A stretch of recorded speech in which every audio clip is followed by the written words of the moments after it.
माननीय गिरीशरावांचा परिचय करून देण्यासाठी आपल्यासोबत अमरदादा परांजपे आहेत. ज्ञानप्रबोधिनीच्या शैक्षणिक उपक्रम संशोधिकेचे उपविभाग प्रमुख म्हणून अमरदादा सध्या काम करतात. मी अमरदादांना विनंती करतो की त्यांनी माननीय गिरीशरावांचा परिचय करून द्यावा आणि सत्राची प्रस्तावना करावी. अमरदादा. गिरीशराव बापट आजच्या या सत्रामध्ये आपल्याला मार्गदर्शन करणार आहेत. त्यांची थोडक्यात औपचारिक अशी ओळख मी करून देण्याचा इथं प्रयत्न करतो.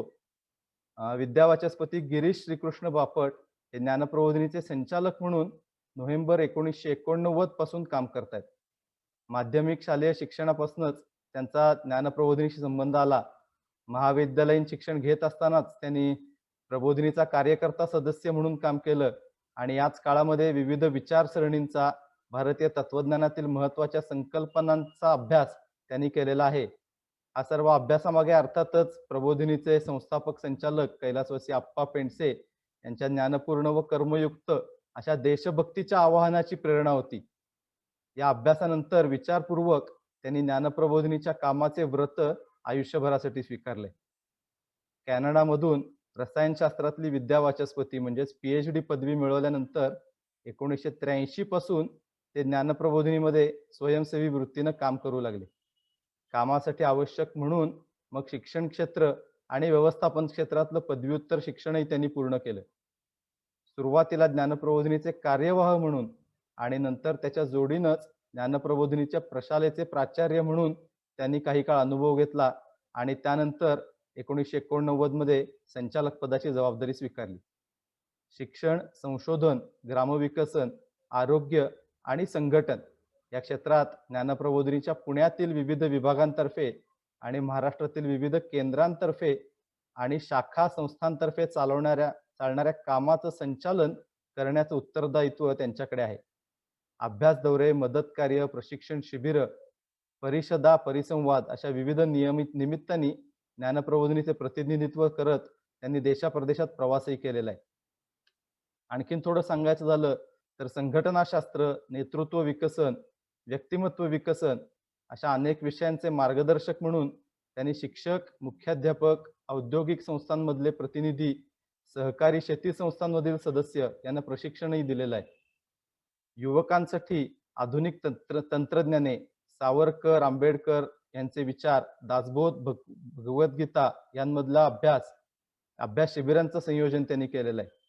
राष्ट्रीय आंतरराष्ट्रीय स्तरावरील अनेक परिषदांमधून त्यांनी प्रज्ञावंतता, जीवन गुणवत्ता, योग संशोधन, शिक्षणातील प्रबोधिनीतले विविध प्रयोग यांवर भाष्य केलेलं आहे. कार्यकर्ता घडणीसाठीच्या अनेक उपयुक्त विषयांवर त्यांनी लेखनही केलेलं आहे. जवळजवळ 7 इंग्रजी आणि 11 मराठी पुस्तकांचं लेखन केलंय.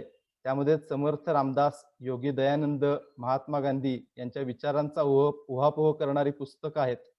त्याशिवायच मनुष्य घडणीसाठी आवाहन, emerging novelty in life, mind and society, from education to man making, राष्ट्रघडणीसाठी मनुष्य घडण अशा त्यांच्या मराठी आणि इंग्रजी पुस्तकांमधनं शिक्षण चिंतनासाठी उपयुक्त विषय आपल्याला नेहमीच समजतात. तर अशा माननीय गिरीशरावांना मी विनंती करतो की आचार्यव्रत या विषयावरची त्यांची मांडणी त्यांनी आपल्या सगळ्यांसमोर करावी. नमस्कार. आज या व्याख्यानामध्ये असलेले सगळे श्रोते ज्ञानप्रबोधिनीचा काही ना काहीतरी परिचय असणारे असे आहेत. त्यामुळे त्यांना व्रत या शब्दाबद्दल जिज्ञासाच जास्त असेल, त्याचं वावडं फारसं कोणाला नसेल. पण व्रत या शब्दाची ॲलर्जी असलेले लोक सध्या बरेच असतात. आणि मग त्यांना मी सांगतो की ज्याला आधुनिक व्यवस्थापन शास्त्रामध्ये वर्क एथिक असं म्हणतात, म्हणजेच व्रत, काम करायची नीती, आपले काम करायचे स्वतःचे नियम, त्याला वर्क एथिक म्हणतात. आणि व्रत म्हणजे तेच असतं, आपण स्वतःसाठी ठरवलेले नियम की मी अशा अशा पद्धतीने काम करणार आहे.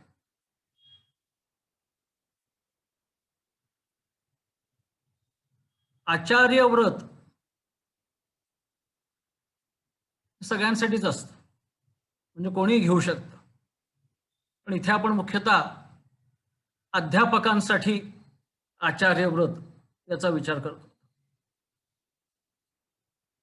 आणि अध्यापकांना, शिक्षण क्षेत्रात काम करणाऱ्यांना आता प्रस्तावनेमध्ये सुद्धा आलं ते शिक्षणाची विवेकानंदांची व्याख्या की माणसामध्ये मुळातच असलेल्या पूर्णत्वाचं प्रकटीकरण म्हणजे शिक्षण ही कुठेतरी ऐकलेली असते आणि घोषणा म्हणून ते फार छान वाटतं. पण अशी शिक्षणाची व्याख्या आपण स्वीकारली की आपल्याला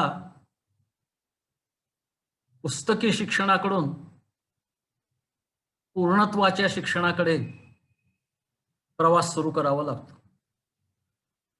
तर पूर्णत्वाचं शिक्षण मिळालं म्हणजे काय? ते मग ते शारीरिक, मानसिक, बौद्धिक, सामाजिक, आत्मिक विकसन, सर्वांगाने विकसन किंवा पंचकोश विकसन अशा पद्धतीने ऐकतो. विवेकानंदांनी त्याचं वर्णन जो ज्ञानयोग, कर्मयोग, भक्तियोग, ध्यानयोग या सर्वांचं आचरण करतो त्याच्यामध्ये ते पूर्णत्वाचं प्रकटीकरण झालंय असं म्हटलेलं आहे. पण ज्यांच्यामध्ये ते झालेलं नाहीये अजून, त्यांच्यामध्ये जर का पूर्णत्वाचं प्रकटीकरण व्हायचं असेल तर नेमकं काय करायला पाहिजे? त्याच्यासाठी पहिल्यांदा जरा 2 शब्दांची ओळख आपण करून घेऊया. एक शब्द आहे जाणीव आणि दुसरा शब्द आहे नेणीव. जाणीव म्हणजे आपल्याला ज्या काही संवेदना होत असतात, मनामध्ये जे आपल्याला विचार होत असतात ते आपल्याला कळत असतात. तर जे आपल्याला कळतंय ते आपल्या जाणीवेतलं आहे आणि जे आपल्याला कळत नाही ते आपल्या नेणीवेतलं आहे. अनेक गोष्टी सवयीच्या झालेल्या असल्या की आपल्याला न कळत आपण त्याप्रमाणे करत जातो. काही वेळा आपलं भान नसताना काही गोष्टी आपल्या हातून होतात, त्या नेणीवेतनं होतात असं म्हणतात. जाणीव ही बहुतेक सगळ्या प्राणीसृष्टीमध्ये माणसांनाच आहे.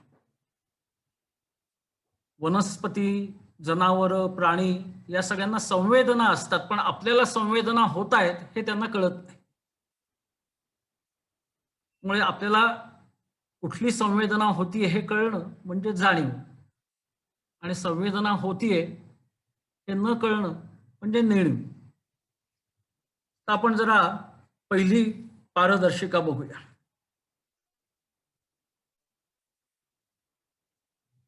मानवातली मूळ पूर्णता उलगडते शिक्षणी अशी एका पद्यातली ओळ आहे.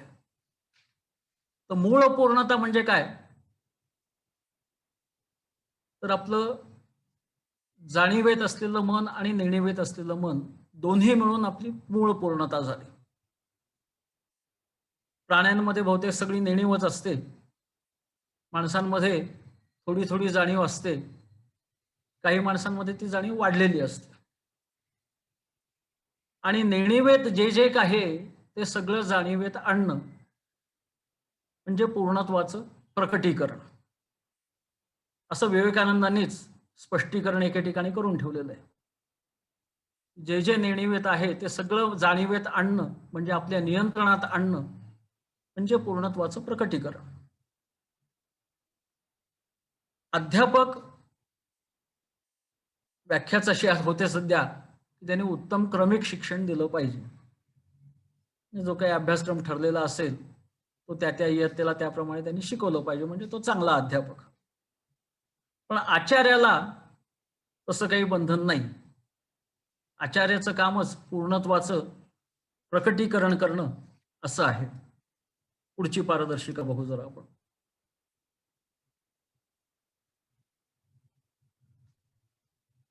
हा आचार्य व्रत हा शब्द पहिल्यांदा 7-8 वर्षापूर्वी मी वापरायला सुरुवात केली, आणि तेव्हा त्याला अध्यापक व्रत म्हणायचं का आचार्य व्रत म्हणायचं अशी चर्चा झाली होती. पण आपण एसटी स्टँडवर गेलो आणि पुणे ते नागपूर अशी बस तिथे उभी असेल तर आपण ही पुण्याची बस कुठे अशी चौकशी नाही करत, आपण नागपूरची बस कुठे अशी चौकशी करतो. म्हणजे शेवटचा जो मुक्काम आहे त्यांनी त्या गाडीची ओळख होते. तसं व्रत जे आहे ते अध्यापकांनी पाळायचे, पण आचार्य होण्यासाठी पाळायचे, म्हणून त्याला आचार्य व्रत म्हणूया असं ठरवलं. आपल्यापैकी बरेच जण हे अध्यापक म्हणून कामाला लागले असतील आणि आता आचार्य व्रत म्हणजे काय हे जाणून घ्यायची उत्सुकता तुम्हाला लागली असेल. पण काही जण असेही असतील ज्यांनी आधी आचार्य व्हायचं ठरवलं आणि मग नंतर ते काम आपल्याला अध्यापक म्हणून अधिक चांगलं करता येईल असं म्हणून अध्यापक व्हायचं ठरवलं. अध्यापक होण्यासाठी डीएड व्हावं लागतं, बीएड व्हावं लागतं आणि त्या वेळच्या नियमानुसार आता टीईटी सुद्धा पास व्हावं लागेल आपल्याला. आचार्य होण्यासाठी आपण स्वतःच ठरवायचंय मला आचार्य व्हायचंय आणि त्याच्यासाठी मी असे असे नियम पाळायचं ठरवलंय किंवा अशी अशी कृती करायची ठरवली आहे. तर अध्यापक हा जाणीवेतल्या मनाने काम करतो आणि आचार्य हा त्याचं नेणिवेतलं मन जाणीवेच्या कक्षेत आणायचा प्रयत्न करतो आणि तसं ते काम करायचा प्रयत्न करतो. तर हे मुद्दाम हा फरक कशासाठी सांगितला तर आचार्य हा विद्यार्थ्यांना आपल्या दोन पद्धतीने शिकवतो. संवादातून शिकवतो आणि सहवासातून शिकवतो. संवादातून शिकवणं म्हणजे सूचना देणं, स्पष्टीकरण करणं, शंका समाधान करणं, कधी एखादं छोटंसं व्याख्यान देणं, असं तो संवादातून शिकवतो. पण त्याच्याबरोबर आचार्य हा सहवासातनं सुद्धा शिकवतो.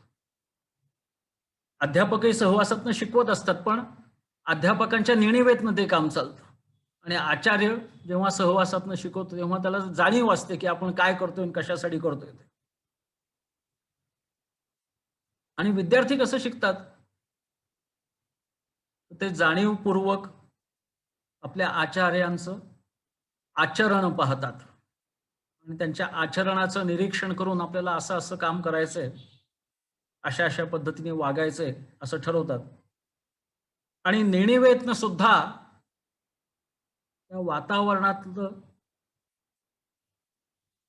शिकण्यासारखं आहे ते ग्रहण करत असतात. आचार्य जाणीवपूर्वक करत असतो आणि विद्यार्थी नेणिवेतनं ते ग्रहण करत असतात.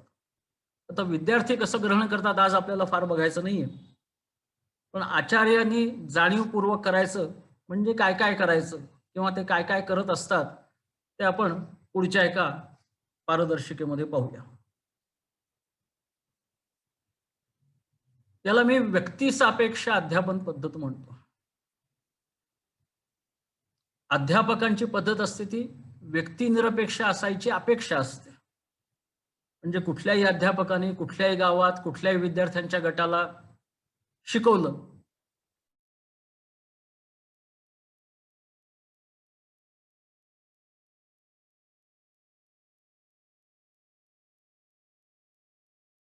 दहावीची बोर्डाची 12वीची बोर्डाची अशी, तर ती व्यक्तिनिरपेक्ष पद्धत. त्याच्यात काही व्यक्तिसापेक्ष भाग येतो त्या अध्यापकाचा, पण ती व्यक्तिनिरपेक्ष पद्धत. आणि व्यक्तिसापेक्ष पद्धतीतनं आचार्य काय शिकवत असतो विद्यार्थ्यांना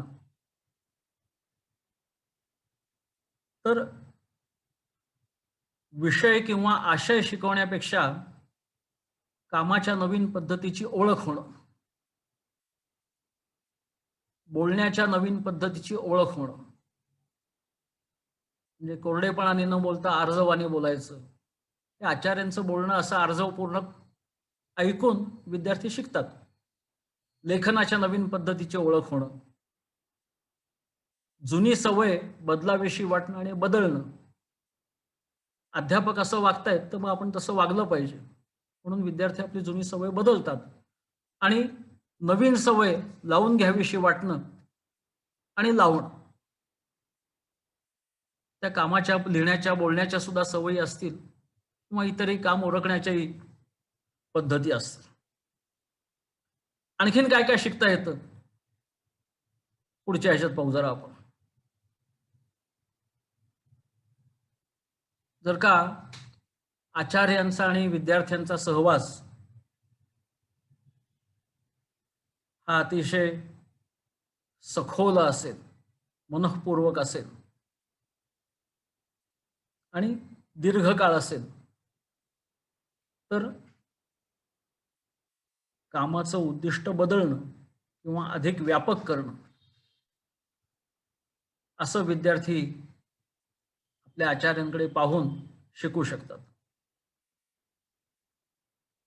एखादं धरण बांधायचं ठरवणं म्हणजे कामाचं उद्दिष्ट ठरवणं, कारण धरणाची भिंत उभी राहिली की काम पूर्ण होतं. पण बऱ्याच वेळा त्या उद्दिष्टाच्या बरोबर कामाचा हेतू सुद्धा लक्षात घ्यावा लागतो, की धरण कशासाठी बांधायचंय? पिण्याच्या पाण्यासाठी बांधायचंय का सिंचनासाठी बांधायचंय? तो त्या धरण बांधण्याचा हेतू झाला.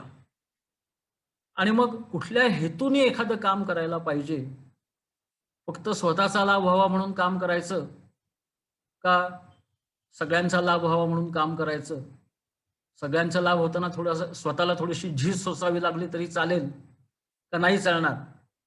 हे सगळे कामाचे हेतू आहेत आणि आचार्यांकडे पाहून विद्यार्थ्यांचा हा कामाचा हेतू सुद्धा बदलू शकतो किंवा अधिक शुद्ध होतो. म्हणजे त्यातला स्वार्थ कमी होतो, इतरांसाठीचा उपद्रव कमी होतो आणि निस्वार्थता, इतरांना त्याचं हिताचं होणं हे वाढत जातं. अनुभवाचं क्षितिज विस्तार. मुद्दाम वर्गाबाहेरचं उदाहरण घेतो. ज्ञानप्रबोधिनीमध्ये विद्यार्थी गणेशोत्सवात बर्ची नृत्य करतात. त्याचा सराव कुठेतरी मैदानावर होतो किंवा सध्या गच्चीवर किंवा पार्किंग लॉटमध्ये जिथे जागा मिळेल तिथे करावा लागतो. तिथे उत्तम नृत्य करता यायला लागलं तरी मैदानावर जे करतो तेच रस्त्यावरती करायचं. मैदानावरती जे एकाच स्थिर जागीपणे करतो एकाच जागी, ते रस्त्यावरती पुढे पुढे सरकत जाऊन करायचं. सरळ रस्त्याने करायचं, रस्त्यावर वळण आलं तर रांगा न मोडता तिथे वळून दाखवायचं. अरुंद रस्त्यात करायचं, रुंद रस्त्यामध्ये करायचं. आजूबाजूला प्रेक्षकांची गर्दी असताना करायचं. प्रेक्षकांची गर्दी इतकी अनावर की ती आपल्या रांगांमध्ये शिरतीये अशा वेळी सुद्धा करायचं. पावसात करायचं, उन्हात करायचं. असे बर्ची नृत्य अनेक ठिकाणी अनेक प्रसंगी करावं लागतं आणि अनुभवाचं क्षितिज विस्तारत जातं. आणि आचार्य आपले या सगळ्या परिस्थितीत तरी ते बर्ची नृत्य उत्तम करतायत हे विद्यार्थ्यांनी पाहिलं की ते आपोआप विद्यार्थ्यांच्या लक्षात येतं की याही परिस्थिती आपल्याला करता आलं पाहिजे. त्यामुळे अनेक प्रकारच्या परिस्थितीमध्ये आपल्याला पाहिजे ते काम करता येणं, याच्यासाठी त्या अनुभवाचं क्षितिज विस्तारण्याची गरज असते. गुणवत्तेचे किंवा उत्तमतेचे निकष बदलणं. एखादं काम उत्तम झालं हे कधी म्हणायचं? तर काम पूर्ण झाल्यावर आवराआवरही झालेली आहे, सामान जागच्या जागी परत गेलेले, त्याचे हिशोब पूर्ण झालेले आहेत, म्हणजे काम पूर्ण झालं. हा उत्तमतेचा वेगळा निकष. आणि कार्यक्रम झाला आणि वर्तमानपत्रामध्ये फोटो छापून आला म्हणजे उत्तम झाला, असाही उत्तमतेचा निकष असू शकतो. आता ह्यातलं काय मानायचं आणि कशाचा आग्रह धरायचा, हे आचार्य कशाचा आग्रह धरतायत हे पाहून कळतं. आणि आवडीनिवडी बदलणं किंवा नवीन आवड जोपासणं हे सुद्धा होतं. म्हणजे गणिताच्या शिक्षकाबरोबर शास्त्रीय संगीत ऐकायला लागले असे विद्यार्थी मला माहिती आहेत. कारण गणिताचे शिक्षक शास्त्रीय संगीत कसं ऐकतात हे पाहिलं होतं आणि त्या शिक्षकाशी जे नातं जडलं होतं त्यामुळे आपल्याला इथे कळलं पाहिजे असं वाटलं आणि त्याप्रमाणे ते विद्यार्थ्यांमध्ये ती आवड निर्माण झाली. तर ह्या सगळ्या व्यक्तिसापेक्ष पद्धती आहेत. म्हणजे एक आचार्य आणि एक विद्यार्थी यांच्यामध्ये सुद्धा हे होऊ शकतं. तर अध्यापकत्वाकडून आचार्य बनण्याकडे प्रवास आपल्याला करायचा आहे. आपला अध्यापक व्हायचं आधी ठरलेलं आहे. माझा आचार्य व्हायचं आधी ठरलेलं होतं. मला आठवतंय की 1977 साली कधीतरी ज्ञानप्रबोधिनीचे संस्थापक आप्पासाहेब पेंडसे यांच्याशी बोलताना, तेव्हा हा आचार्य वगैरे शब्द नव्हता आला, पण आता त्याचं जे वर्णन मी करतोय तसं आपल्याला काम करायचंय 77 साली ठरवलं आणि प्रत्यक्ष अध्यापन मी 85 साली करायला लागलो. BEd MAd हे सगळं त्याच्यानंतर केलं आणि शालेय विषयांचं अध्यापन माझं 95 साली थांबलं. पण त्याच्यानंतरची 25 वर्ष मी जे काम करतोय ते आचार्य म्हणूनच करतोय. तर माझ्यासारखे थोडे असतील कदाचित, की आधी आचार्य म्हणून काम करायचं ठरवलं आणि मग ते अध्यापक म्हणून करणं सोयीचं वाटतं म्हणून अध्यापन करायला लागलं. पण आपल्यापैकी बहुसंख्य हे अध्यापक म्हणून आधी काम करायला लागले आणि आता आचार्य होता येईल का आपल्याला, समजून घ्या जरा, असा आपण विचार करतो. त्यामुळे आपला प्रवास थांबा मला आचार्य होऊ दे मग मी पुन्हा शिकवायला लागेन असा नाही चालणार. आपल्याला विद्यार्थ्यांच्या सह आपल्याला हा प्रवास करायचा आहे आणि विद्यार्थ्यांसह प्रवास करायचा म्हणजे त्यांचं जे काही क्रमिक शिक्षण किंवा पुस्तकी शिक्षण आपल्याला करायचंय ते करता करता त्यांचं व्यक्तिमत्व विकसन व्हावं, सामाजिक विकसन व्हावं, अद्ययावत जे जे काही आहे ते त्यांच्यापर्यंत मिळावं, असाही प्रयत्न आपल्याला करायला लागेल. मग शाळेमध्ये आपल्याला काय काय करावं लागतं आणि काय काय केलं पाहिजे आपण आपल्या विद्यार्थ्यांसाठीचं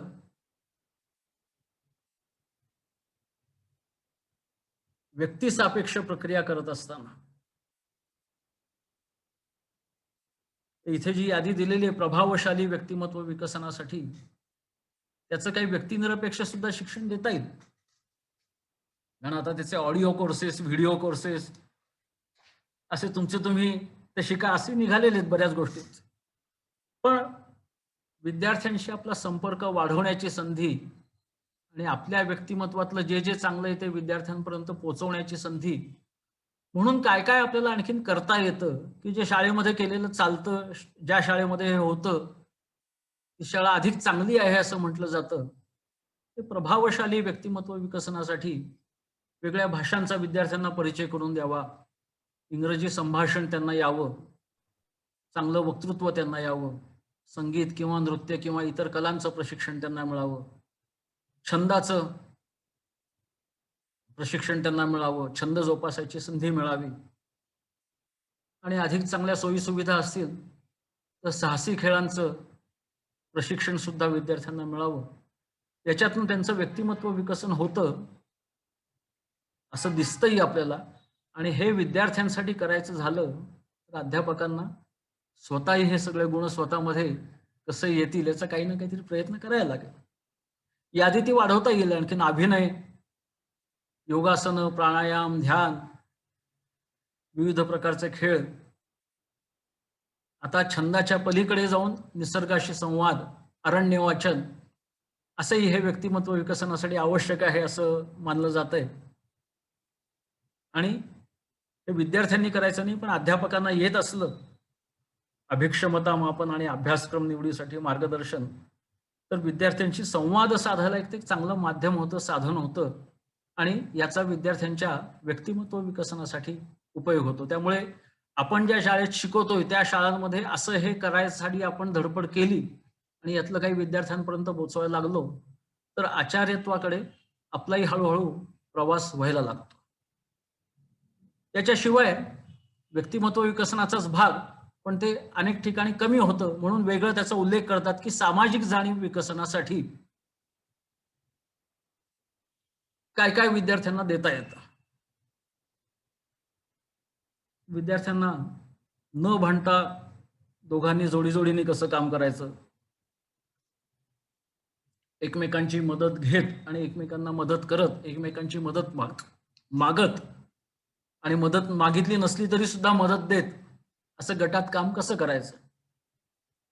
एखादा विषय घेऊन तिचा अभ्यास करण्यासाठी दुसऱ्या एखाद्या ठिकाणी जाणं, सहली करणं, दौरे करणं, आपल्यापेक्षा जे कमी भाग्यवान आहेत अशा लोकांसाठी, अशा गटांसाठी, अशा विद्यार्थ्यांसाठी कामाचा अनुभव घेणं.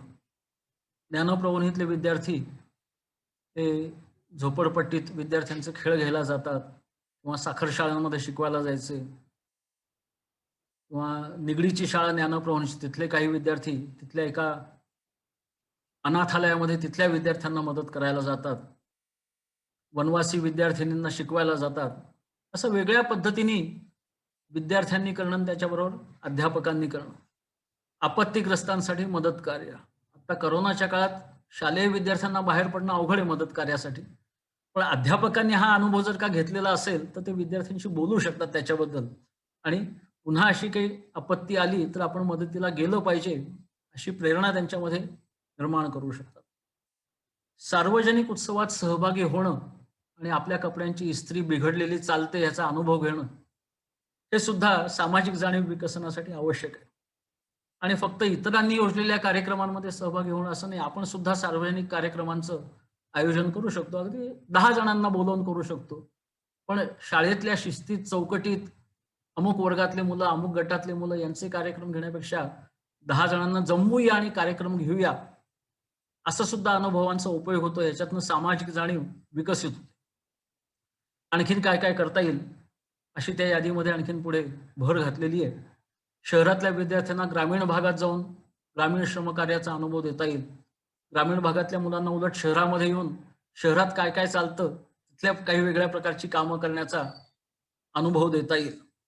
म्हणजे मला माहिती आहे एका खेडेगावातल्या मुलांना पुण्यामध्ये आणून फायर ब्रिगेडचं काम कसं चालतं आणि त्या फायर ब्रिगेडच्या लोकांनी मग ते आम्ही पाण्याचे पंप कसे चालू करतो आणि कशा शिड्यांवरनं चढतो वगैरे ते मुलांकडनं करून घेतलं. वेगळा अनुभव आला. त्यामुळे शहरातलं ग्रामीण भागात, ग्रामीण भागातलं शहरी भागात आपण संधी शोधायच्या असतात की नेहमीच्या पेक्षा वेगळे अनुभव कसे मिळत जातील आणि समाजाचं दर्शन कसं त्याच्यामुळे होईल. लोकांचे अनुभव ऐकणं, लोकांसाठी, गरजू गटांसाठी निधी संकलन करणं अशाही पद्धतीचं काम आपल्याला करता येईल. हे थोडंसं काही वेळा शाळेच्या वर्गाच्या बाहेर, आवाराच्या बाहेर जाऊन करण्यासारखं आहे. पण शाळेत करण्यासारखं आणखीन काय काय असतं तर सतत संशोधन होत असतं शिक्षणशास्त्रामध्ये, मानसशास्त्रामध्ये आणि लोक नवीन नवीन कल्पना लढवत विद्यार्थ्यांचे शैक्षणिक अनुभव समृद्ध व्हावेत यासाठी प्रयत्न करत असतात. मग त्याच्यामध्ये प्रकल्पांचा वापर असेल, संग्रहालयांचा वापर असेल, स्वतःच अभ्यास कसा करायचा एखाद्या नवीन विषयाचा, अपरिचित विषयाचा, त्याची कौशल्य शिकवणं असेल, आपल्याला जे येतंय ते मांडायचं कसं समोर सगळ्यांच्या, अभिव्यक्ती कशी करायची त्याचं प्रशिक्षण असेल, याची तंत्र आता नव्याने विकसित झालेली आहेत आणि ती अध्यापकांनी माहीत करून घेतली तर विद्यार्थ्यांशी संवादाची निमित्त वाढतात. तासाच्या वेळे व्यतिरिक्त सुद्धा विद्यार्थी आपल्या भोवती जमण्याची निमित्त वाढतात आणि अशी निमित्त वाढणं हे अतिशय महत्वाचं आहे. तर मग अध्यापकाच्या, आचार्याच्या व्यक्तिमत्वाचा परिणाम हा विद्यार्थ्यांवरती काहीतरी होतो. आचार्यांमधले काही गुण हे विद्यार्थ्यांपर्यंत संक्रमित व्हायला सुरुवात होते. मग अगदी जीवघेणी स्पर्धा, रॅट रेस ज्याला म्हणतात, अशी नको.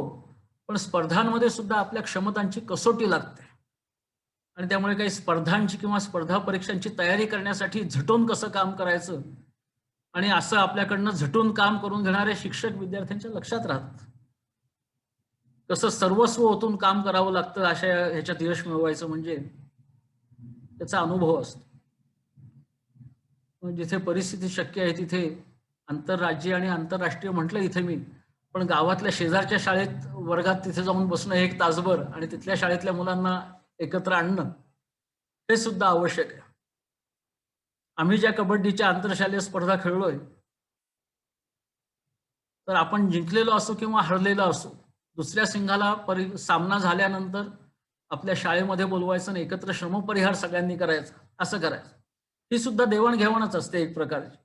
आपण असं सारखं करत राहिलो की इतरांनाही सुचतं आणि तसं ते करतात.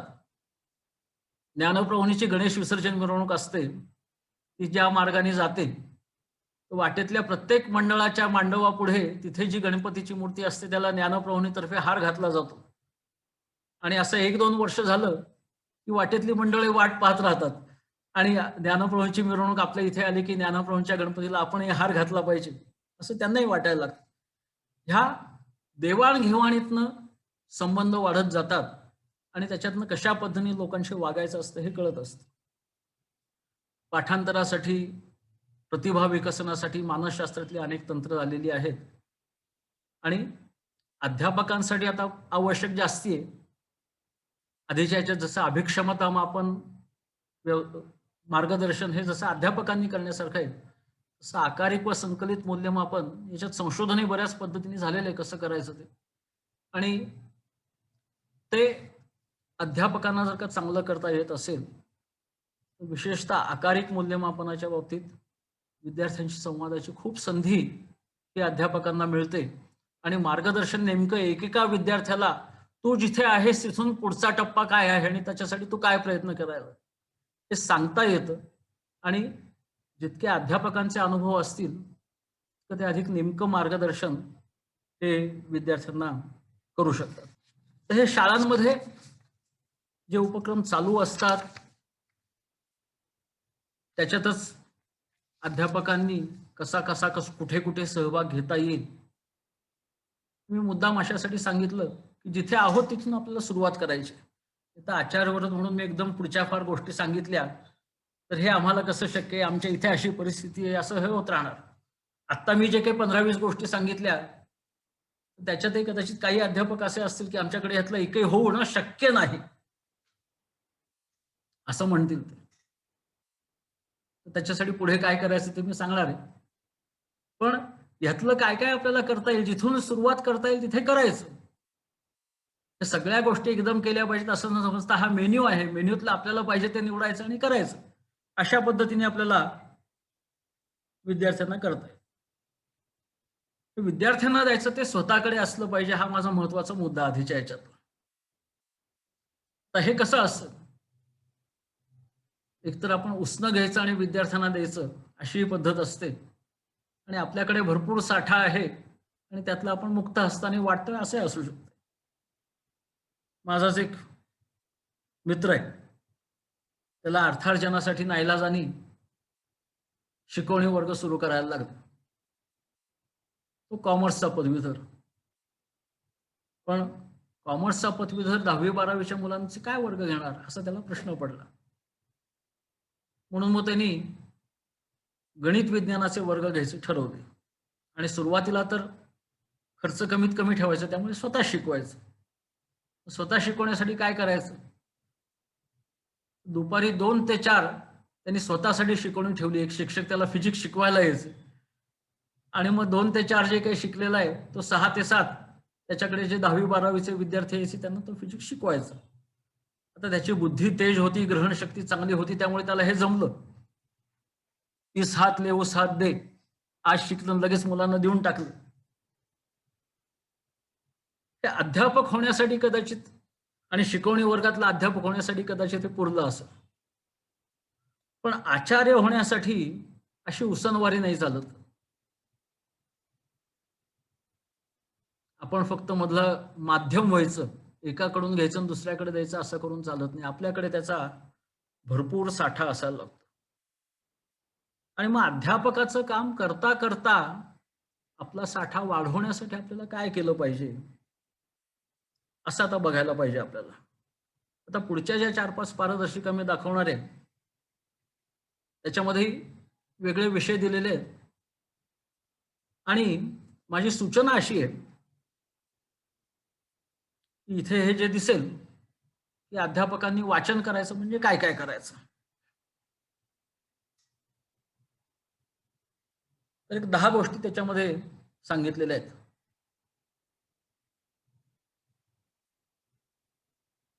कुठपासून सुरुवात होते. मी एका ग्रामीण शाळेमध्ये गेलो होतो आणि विद्यार्थ्यांना स्वयंअध्ययन सांगताना 10वीच्या विद्यार्थ्यांना म्हटलं होतं की पहिल्या 2 महिन्यात आपलं पाठ्यपुस्तक वाचून झालं पाहिजे. मग तिथल्या प्रमुखांनी मला चिठ्ठी पाठवली, हे तुम्ही जरा अध्यापकांनाही सांगा.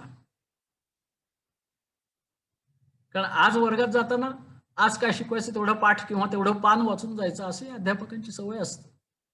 पण आपल्याला आचार्य व्हायचं असेल तर आपण जे पुस्तक शिकवणार आहोत ते सगळं पाठ्यपुस्तक आपलं वाचून झालं पाहिजे. अशा पुस्तकांबरोबर बालभारतीने हस्तपुस्तिका शिक्षकांसाठी दिलेली असते, ती मिळवून ती आपली वाचली पाहिजे. त्याच्यासाठीचे संदर्भ ग्रंथ वाचले पाहिजेत. त्या विषयातलं अन्य वाचन, म्हणजे संदर्भ ग्रंथ म्हणून दिलं नसलं तरी सुद्धा असं काय काय आपल्याला संबंधित वाटतंय असंही वाचन असलं पाहिजे. हे अध्यापनाचं वाचन. पण फक्त अध्यापन आणि तो विषय असं नाही, आपलं वाचन जरा विस्तृत असायला लागतं. त्यामुळे आपल्या शरीर आणि मनाच्या आरोग्य रक्षणासाठी सुद्धा आपल्याला वाचलं पाहिजे. आणि हे जर का वाचलेलं असेल तर विद्यार्थ्यांनाही आपण त्याच्या बाबतीत काही ना काहीतरी सूचना करत असतो. आता मी सुचवीन असं की इथे या ज्या 10 गोष्टी सांगितलेल्या आहेत त्यातल्या किती गोष्टी आत्ता आपण करतोय तो आकडा कुठेतरी नोंदवून ठेवा. आणि त्यातल्या आणखीन कुठल्या आपल्याला लगेच जून पासून सुरू करणं शक्य आहे अशा 1 किंवा 2 गोष्टी कुठल्या तेही मनात नोंदवून ठेवा. आणि तोही आकडा लिहा की हे 3 गोष्टी मी करतोय, 1 आणखीन करता येईल, किंवा या 6 गोष्टी मी करते, आणखीन 2 गोष्टी करता येतील, असे आकडे आपल्याकडे नोंदवून ठेवा. अध्यापन विषयाशिवाय अन्य वाचन हे करणारे अध्यापक आता दुर्मिळ होत चाललेले आहेत. तेही वाचलं पाहिजे. देशातल्या सध्याच्या समस्या काय आहेत त्या संदर्भातलं वाचन, त्याची माहिती ही आपण घेतली पाहिजे. नित्य आध्यात्मिक वाचन म्हणजे जे लेखकाला अंतःस्फूर्तीने सुचलेलं आहे असं वाचन आपण केलं पाहिजे. आपण जे काही वाचन करतोय त्याची टिपणं काढायची सवय आपल्याकडे असली पाहिजे. आणि जे वाचलंय किंवा ज्याची टिपणं आपल्याकडे आहेत त्याच्यावरती चिंतन मननही आपण करत राहायला पाहिजे. ह्या ज्या 10 गोष्टी आहेत त्यातल्या किती आपण करतोय, आणखीन पुढच्या वर्षी जून पासून त्यातलं आणखीन काय आणि किती करतायत असे निदान आकडे आता नोंदवून ठेवा. म्हणजे पुढे त्याचा एक मी तुम्हाला स्वतःची स्थिती काय आहे हे दर्शवणारं एक चित्र तयार करायला सांगणार आहे. त्यावेळी त्या आकड्यांचा उपयोग होतील. वाचनासाठी सध्या करतो इतकं आणि हे करणं शक्य आहे, इतके करणं शक्य आहे असं नोंदवून ठेवा. मग वाचनाशिवाय शिक्षकांनी आणखीन काय केलं पाहिजे पुढचं बघूया.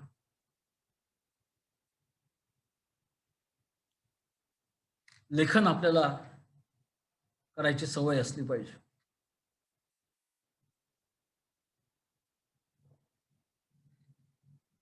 आपल्या अध्यापनाची दैनंदिनी कुठला वर्ग आणि कुठल्या विषयाचा तास एवढंच नाही, त्याच्यात काय शिकवलं, कसं शिकवलं, काय अडचणी आल्या, काय वेगळा प्रयोग केला, काय वेगळ्या प्रकारचा प्रश्न मुलांनी विचारला, असंही काही काही असेल तर ते सगळं आपल्या अध्यापनाच्या दैनंदिनीमध्ये लिहावं. निवेदनही शाळेमध्ये काम करत असताना अध्यापनाशिवाय इतरही जबाबदाऱ्या आपल्याकडे अनेक असतात आणि त्या जबाबदाऱ्या पार पडताना विद्यार्थ्यांची मदत घेता येते आपल्याला. त्या निमित्ताने विद्यार्थ्यांशी संबंध येतो आपला काही ना काहीतरी. आणि म्हणून अशा जबाबदाऱ्या जेवढ्या घेणं शक्य असेल तेवढ्या आपणहून घ्याव्यात. आणि समजा एकच काहीतरी घेतलेली असेल तरी त्याचं जर का निवेदन आपण लिहित गेलो त्याच्यातनं आपल्याला आचार्य म्हणून आणखीन काय काय घेण्यासारखं आहे हे आपल्याला लक्षात येत जाईल. मग स्वतःची व्यक्तिगत दैनंदिनी त्याच्याशिवाय लिहिण्याची सवय असेल तर चांगलेच. वार्षिक मनोगत लेखन हा ज्ञानप्रवाहातला खास शब्द आहे की वर्षभरात मी काय काय केलं, काय काय मिळवलं, कटुगोड प्रसंग काय काय आले, आणखीन काय करता येण्यासारखं आहे, असं वार्षिक मनोगत लिहायचं. मी जे सांगितलं की 77 साली माझं हे ठरलं, तेव्हा ते आपलं ठरलं असं सुद्धा स्पष्ट कळलं नव्हतं, पण माझ्या मनोगतात 77 सालच्या लिहिलेलं आहे ते. आणि त्यामुळे असं काहीतरी लिहिलं होतं असं आठवत असल्यामुळे मी आज सकाळी ती माझी मनोगतांची धारिणी काढली. त्याच्यात 69 सालापासूनची माझी मनोगतं आहेत आणि 77 साली असं लिहिलेलं सापडलं मला. असं मनोगत लिहित असलेलं असलं तर आपल्यालाच आपण कुठल्या टप्प्याला कशी वळणं घेत घेत पुढे गेलेलो आहोत हे कळतं. आणि असं होऊ शकतं हे आपल्याला माहिती असेल तर विद्यार्थ्यांशी संवाद करतानाही आपल्याला त्याचा उपयोग होतो. मग शैक्षणिक विषयावरचे निबंध लिहिणं, चिंतनपर निबंध लिहिणं. आता पुढची गोष्ट आहे ती मी केलेली नाही कधी वृत्तपत्रात पत्रलेखन, पण अनेक अध्यापक हे चांगलं ठरवून करतात असं मी पाहिलेलं आहे आणि त्याचा उपयोग त्यांना कसा होतो तेही पाहिलेलं आहे. जसं आधीच्या याच्यात मी म्हटलं होतं की वाचताना देशातल्या समस्यांची आपल्याला माहिती असली पाहिजे. फक्त माहिती असली पाहिजे असं नाही, तर त्याच्यावरती आपलं काहीतरी मतही असलं पाहिजे. ज्ञानप्रबोधिनीची स्थापनाच मुळे अशा पत्रलेखकांना झालेली आहे. राष्ट्र जागृती मंडळ म्हणून आधी एक मंडळ होतं आणि काय करावं काही सुचत नव्हतं. त्यामुळे त्या लोकांनी काय केलं सुरुवातीला, तर वर्तमानपत्र वाचायचे आणि त्यातल्या ज्या चांगल्या बातम्या असतील त्यांचं अभिनंदन करणारं पत्र पाठवायचं. ज्या निषेधार्ह वाटतील त्याचं आम्हाला का ते पसंत नाही असं काहीतरी 2 वाक्यात कळवायचं. आणि असं लिहिता लिहिता त्यांच्या कल्पना स्पष्ट होत गेल्या आणि त्यातनं ज्ञानप्रबोधिनी सुरू झाली.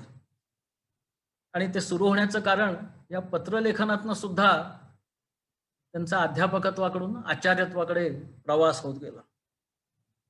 ग्रंथांचं पुनर्लेखन किंवा प्रत करणं. आता मी असं ठरवून कुठल्या ग्रंथाचं पुनर्लेखन नाही केलेलं, पण लेखन केलेलं आहे. म्हणजे अभ्यासाच्या निमित्ताने वेगवेगळ्या माझा दासबोध स्वतंत्रपणे लिहून झालेला आहे. सलग नाही, पण एकूण दासबोधातल्या सगळ्या ओव्या कुठे ना कधीतरी लिहून झालेल्या आहेत. गीतेच्या श्लोकांचं वर्गीकरण करायच्या निमित्ताने गीता 10-12 वेळा लिहून झालेली आहे. तुकारामांच्या अभंगांचा अभ्यास करता करता 700 अभंग माझ्या हाताने स्वतः लिहून झालेले आहेत. आणि नुसतं वाचतापेक्षा ते वाचत वाचत लिहिणं, त्यामुळे वाचन चालू आहे, हाताने लिहिणं चालू आहे आणि ते मनात घोळतंय त्याच्याबरोबर. त्यामुळे ते मनात अधिक चांगलं नोंदवलं जातं आणि त्या विषयांचा आपल्यामधला ठसा अधिक चांगला उमटतो.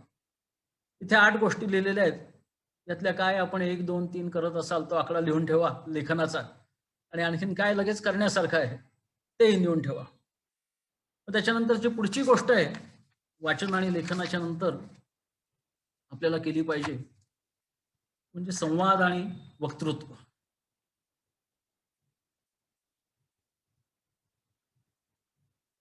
संवाद चातुर्य असं म्हणतात. म्हणजे मुलाखती घेणारे लोक असतात किंवा कार्यक्रमांचं निवेदन करणारे लोक असतात, ते चातुर्य वेगळं. ते आपल्याकडे असेल तर चांगलंच आहे, पण आचार्य म्हणून काम करण्यासाठी कुठल्या प्रकारचा संवाद आवश्यक आहे? अप्रगत विद्यार्थ्यांना मार्गदर्शन कसं करायचं? त्यांना बऱ्याच वेळा आपल्याला समस्या आहे हेच माहीत नसतं, जाणवलेलं नसतं.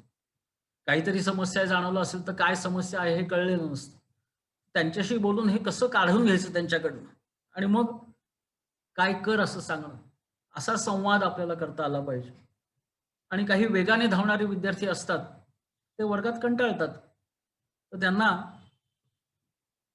पुढे वेगाने धावायला आपल्याला सांगता आलं पाहिजे, कसं धावे सांगता आलं पाहिजे.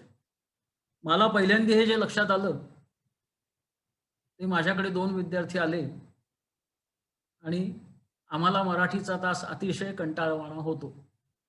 ताई जे काही वर्गात शिकवतात त्याच्यात काही आम्हाला रस वाटत नाही आणि दम नाही त्याच्यात ताईंच्या सांगण्यात, असं त्यांनी सांगितलं. आता 8वीतली मुलं असं सांगितल्यावर खरं रागवायला पाहिजे, ताईंच्या सांगण्यात काही दम नाही म्हणून. पण माझ्या लक्षात आलं की ही जरा वेगाने धावणारी मुलं आहेत. त्यांना म्हटलं असं करायचं का, तुम्ही मराठीच्या तासाला वर्गात बसूच नका, ग्रंथालयात जा आणि निबंध संग्रह, कथा संग्रह, कविता संग्रह, आत्मचरित्र, चरित्र, प्रवास वर्णन असं तुम्हाला पाहिजे ते वाचा. एकदम आनंद आली ती मुलं. आणि म्हटलं असं करू की तुम्ही जसे कंटाळता तशी बाकीची मुलं कंटाळत असतील ना वर्गात. त्यांनी हो सांगितलं. म्हटलं असं करायचं की महिन्यातून एकदा तुम्ही जे चांगलं वाचलेलं आहे ते मुलांना व्यवस्थित सांगायचं. आणि ते काय सांगतायत हे कळल्यावर बाईंनाही समजलं की ही वेगाने धावणारी मुलं आहेत, त्यांच्याशी वेगळ्या पद्धतीने वागायला पाहिजे. मुलांनाही कळलं बाकीच्या वर्गातल्या की हे काय करतात आणि यांना कळलं की आपल्याला काय येतंय आणि काय येत नाही. त्यामुळे 3 महिने झाल्यानंतर ते पुन्हा वर्गात बसायला लागले आणि बाईंकडनं शिकण्यासारखं खूप आहे हे त्यांच्या लक्षात आलं. तर असा हा संवाद वेगळ्या पद्धतीने मुलांशी करावा लागतो. गुणवत्ता वाढीसाठी व्यक्तिगत मार्गदर्शन करावं लागतं. म्हणजे मी गणित शिकवायचो, पण माझं गणित शिकवणं विद्यार्थ्यांच्या लक्षात नाही राहिलेलं. पण माझ्या समोर 3-3 विद्यार्थी येऊन बसायचे आणि त्यांना मी गणित सोडवायला सांगायचो. पालक म्हणायचे यांना काहीतरी सांगा. माझं म्हणणं की यांना काही सांगायची गरज नाही, यांना येतंय, फक्त आळशी आहेत. त्यामुळे माझ्यासमोर बसू देत, गणित सोडवू देत. आणि अशी बसत राहायची आणि असे जे 3-3 जण माझ्यासमोर येऊन बसायचे त्या सगळ्यांच्या लक्षात आलं की आपण काय शिकलो ते. आणि कसं त्यांना मार्गदर्शन त्या त्यावेळी मिळत गेलं. वेगवेगळी तंत्र आपल्याला सुचतात काय करायचं ते. अध्यापन विषयापलीकडचं मार्गदर्शन म्हणजे अध्ययनाच्या सवयी आणि तंत्र काय आहेत ते. कुठल्या वेळी करायचा, कसा बसायचा अभ्यासाला, किती वेळ करायचा. म्हणजे बहुतेक सगळ्या विद्यार्थ्यांना मी असं सांगितलं की 20 मिनिटं अभ्यास करायचा आणि 5 मिनिटं मग दाणे खा, फुटाणे खा असं करायचं. अशा पद्धतीने अभ्यास कर. आणि मग त्यांच्याही लक्षात आलं की का करतोय ते. आणि मग काही जणांची 20 मिनिटाची वेळ हळूहळू 40 मिनिटं, 60 मिनिटं अशी सुद्धा होत गेली. पण थोडा वेळ काम आणि थोड्या वेळ विश्रांती हे सगळ्याच कामांसाठी आवश्यक असतं. ते अभ्यासातही आवश्यक आहे. सगळ्या मुलांना नसलं तरी काही मुलांना हा संवाद त्यांच्याशी करायला लागतो. त्याच्याशिवाय मग वागायचं कसं याचं मार्गदर्शन करावं लागतं. गटकार्याचं मार्गदर्शन करायचं असतं. विद्यार्थ्यांशी संवाद करताना एकेकाशी किंवा गटाशी सुद्धा आयुष्यात पुढे काय काय करण्यासारखं आहे, मी काय करणार आहे, असं सुद्धा आपल्याला चित्र हे मांडता यायला लागतं. त्याला आम्ही भविष्यवेध म्हणतो आणि ते अनेक प्रकारे ते भविष्यवेधाचं तंत्र वापरत असतो.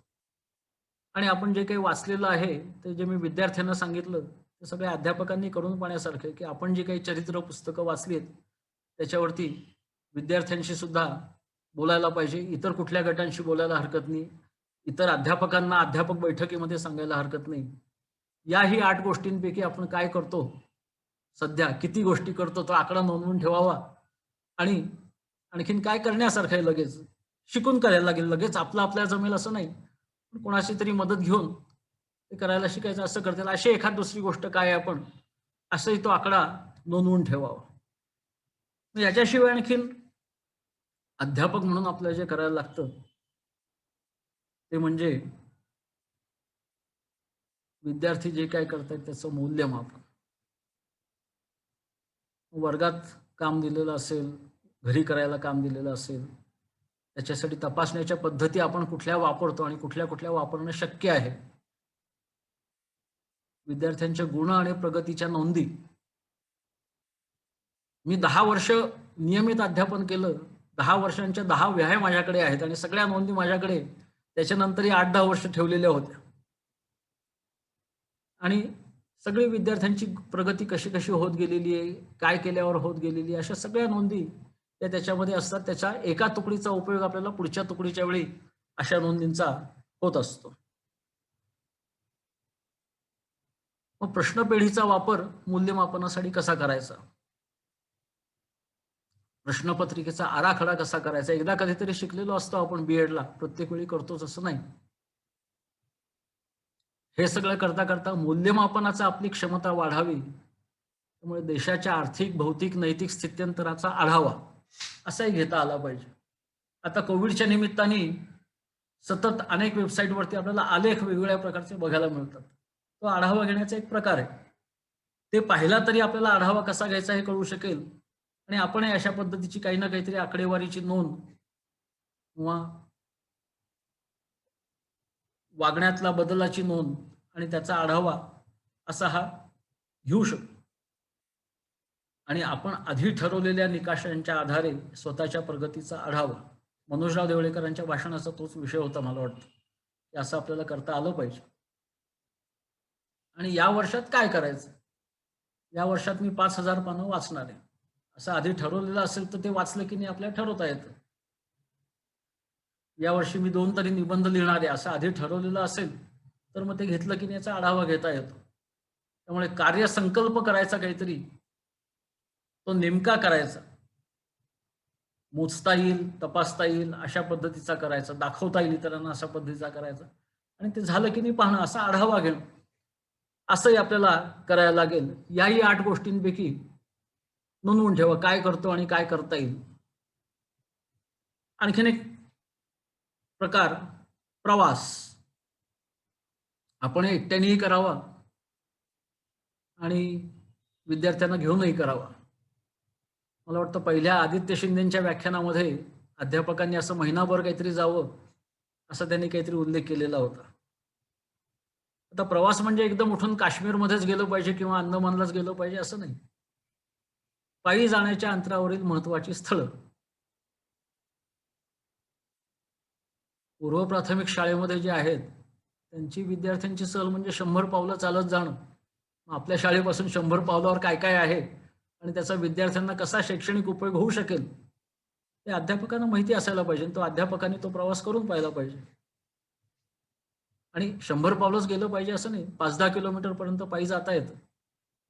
पायी जाणं असं विद्यार्थ्यांबरोबर रमत गमत याचा उपयोग होतो. मला वाटतं प्रशांत दिवेकरांनी हेरिटेज वॉकचा उल्लेख केलेला होता, अशा पद्धतीचंच आहे.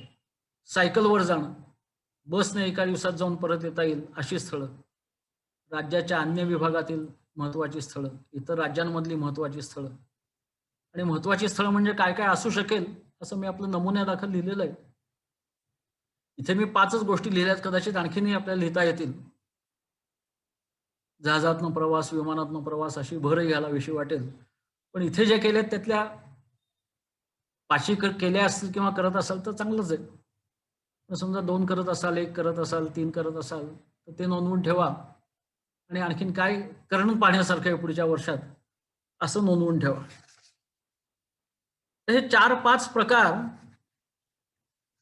आपल्या व्यक्तिमत्वाचे आयाम किंवा मिती वाढवण्यासाठी अध्यापकांनी केले तर त्याच्यातनं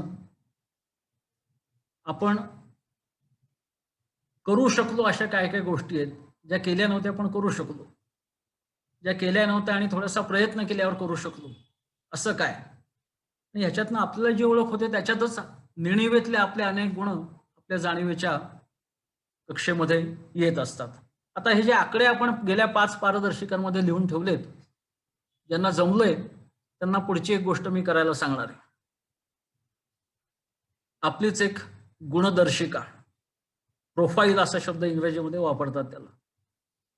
आणि सध्या अशी पद्धत आहे की एकाच आकड्यात स्कोर सांगण्यापेक्षा अशी प्रोफाईल तयार करणं, गुणदर्शिका तयार करणं, त्याच्यातनं जास्ती आपल्याला आपलं ओळख होते. आता इथे जे लाल गोळे दाखवलेले आहेत ते मी आपलं एक नमुना दाखल केलेलं आहे की इतक्या गोष्टी समजा आपण आता प्रत्यक्ष करतोय, तर प्रत्येक स्तंभातले सगळ्यात वरचा लाल गोळा जोडला की जी रेष तयार झाली ती आपली आत्ताची प्रत्यक्षातली स्थिती झाली. आणि मग कुठे 2, कुठे 3, कुठे 1 अशा जे काही आपण गोष्टी आणखीन या वर्षात करायच्या ठरवल्यात किंवा शक्य आहे असं वाटतं आपल्या जूनपासून, त्या हिरव्या ह्याच्यात दाखवल्यात रंगामध्ये आणि त्यातला पुन्हा सगळ्यात वरचा गोल जोडलेला आहे. ती जी रेष झाली ती आपली संकल्पाची रेषा झाली. म्हणजे कुठे आहोत आज आपण आणि आपल्याला कुठपर्यंत जायचंय असं चित्र आपल्या डोळ्यासमोर उभं राहिलं की बऱ्याच वेळा आपण संकल्प केलेले असतात, शब्दात लिहिलेले असतात, म्हणजे काय त्याचा अर्थ कळत नाही. पण त्याचं जर का असं संकल्पाचं चित्र तयार केलं तर हे चित्र मनात ठसतं आणि मग आपण कुठे आहोत, कसे गेलो, काय करायला पाहिजे आणखीन असं आपल्याला करायला लागतं. असे हे संकल्प आपण केले की मग काय करायचं. तर ही गुणदर्शिकेतली जी आपली रेष आहे ती वर सरकवण्यासाठी संकल्प केले पाहिजेत. आणि हे संकल्प आम्ही पूर्ण करूच करू, त्याच्यासाठी अमुक अमुक गोष्टी करू असं ठरवणं म्हणजे आपण आचार्य बनण्याचं व्रत घेतलं. पण संकल्प सुद्धा एकदम सुचत नाहीत. काय करावं म्हणजे एवढी मी उदाहरणं दिली तरी सुद्धा लगेच आपल्याला सुचेलच असं नाही. म्हणजे हे मी करू शकेन की नाही आणि हे मी करावं का, असे प्रश्न नेहमी आपल्यालाच पडत राहतात. आणि त्यामुळे संकल्प सुचण्यासाठी आपल्याला काहीतरी पुन्हा पूर्वतयारी करावी लागते. मशागत जशी शेतात काही लावण्याच्या आधी मशागत जमिनीची करावी लागते, तसं आचार्य व्रत घेण्यासाठी आपल्याला संकल्प केले पाहिजेत आणि ते संकल्प सुचण्यासाठी आपली काहीतरी मशागत केली पाहिजे. आणि ही मशागत स्वतःची स्वतः करावी लागते. म्हणून त्याला मी पहिल्यांदा व्यक्ती कार्य म्हणायचो, पण त्यातून ते स्पष्ट झालं नाही म्हणून एकल कार्य असा शब्द आता वापरायला सुरुवात केली. एकल कार्य म्हणजे एकट्याने करायचं काम. आता ह्या शेवटच्या भागामध्ये एकट्याने करण्यासारखी काय काय कामं आहेत असं आपण बघूया. एक 3-4 पारदर्शिकांमध्ये अशी काही एकल कार्य मी आपल्याला सुचवलेली आहेत. व्रताची पूर्वतयारी आणि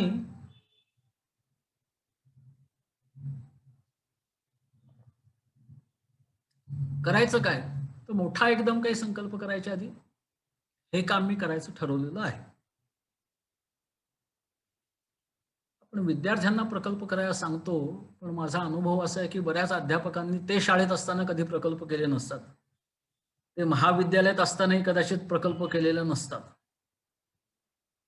आणि मग विद्यार्थ्यांना एकदम प्रकल्प करायला सांगायचं म्हणजे काय सांगायचं, काय मार्गदर्शन करायचं, आपण त्या अनुभवातनं गेल्याशिवाय कसं सांगणार. मी पीएचडी करून मग शिकवायला लागलो आणि पीएचडीचा माझा प्रकल्प भला मोठा होता. विद्यार्थ्यांना प्रकल्प सांगताना छोटे प्रकल्प सांगायला पाहिजेत हे कळायला मला 6 महिने लागते. त्यामुळे त्यांच्या मापाचे प्रकल्प कसे करायचे, आपण त्यांच्या मापाचे प्रकल्प करून पाहायला पाहिजेत. त्यामुळे एक छोटा आठवड्याभरात महिन्याभरात करता येईल असा एखादा काहीतरी नवीन निर्माण करण्याचा किंवा नवीन शोधून काढण्या, एखाद्या प्रश्नाचं उत्तर शोधून काढण्याचा किंवा जे काही बदल होत आहेत त्या बदलाची दिशा शोधून काढण्याचा असा एखादा छोटासा प्रकल्प आपण करणं, असं हे स्वतःसाठी काम करायचं. आधीच्या गोष्टी सांगितल्या आहेत, वाचन लेखन वगैरे, त्यातलंच काही काही गोष्टी सांगितल्या तिथे की एखादं पद्य किंवा गीत किंवा एखादा अभंग याचा अर्थ आपल्याला काय समजलाय तो लिहिणं. कारण बऱ्याच वेळा आपण त्याच्या चालीमध्ये स्वतः हरवून जातो, ऐकण्यामध्ये किंवा म्हणण्यामध्ये, आणि त्याचे अर्थ कळतातच असं नाही किंवा लक्षात राहतातच असं नाही. त्याच्या अर्थाचं निरूपण आपण लिहिणं आणि गटासमोर ते करणं. अगदी कागद हातात धरून वाचून दाखवलं तरी चालेल, परंतु आपण जे काही लिहिलंय ते फक्त आपल्यालाच कळतंय, समजतंय का इतरांनाही त्याचा अर्थ समजू शकतोय हे कळायला त्याचा उपयोग होतो. त्यामुळे चिंतन मनन आणि त्याची अभिव्यक्ती ही आपली धार लावणं त्याच्यासाठी झालं पाहिजे. काल शब्द आपण ऐकलाय तो धार लावणं हा. स्वतःच्या अध्ययन किंवा अध्यापन विषयांशी संबंधित एका पुस्तकाचं वाचन करून त्याचा सारांश लिहिणे. अध्ययन किंवा अध्यापन असं म्हटलंय कारण माझी पदवी अमुक विषयातली, पण शाळेत हा विषय शिकवावा लागतो असे बरेच अध्यापक असतात.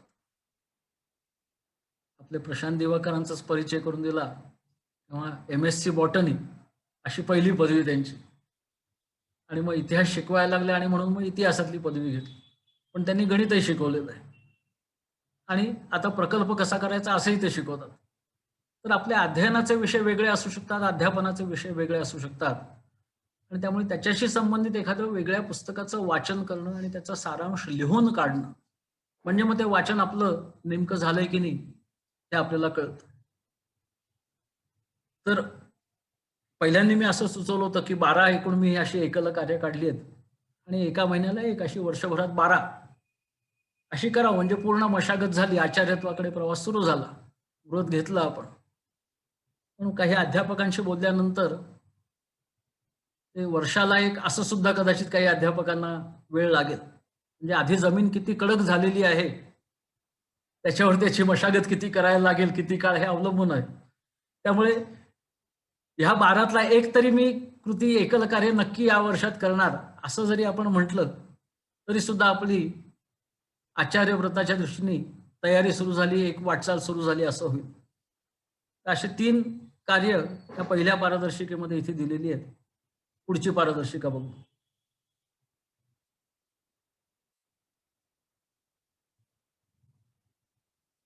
आधीच्या याच्यात त्याचं टिपण काढणे असं मुख्य म्हटलेलं होतं.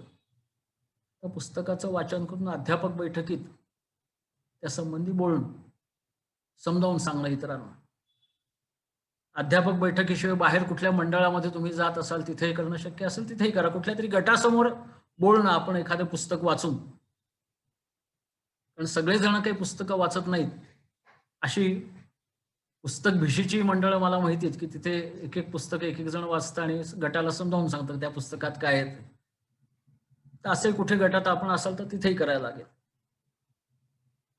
विद्यार्थ्यांसमोर चरित्र सांगणं, प्रेरक चरित्र सांगणं, बोधप्रद चरित्र सांगणं आणि मनोरंजक सुद्धा चरित्र सांगणं.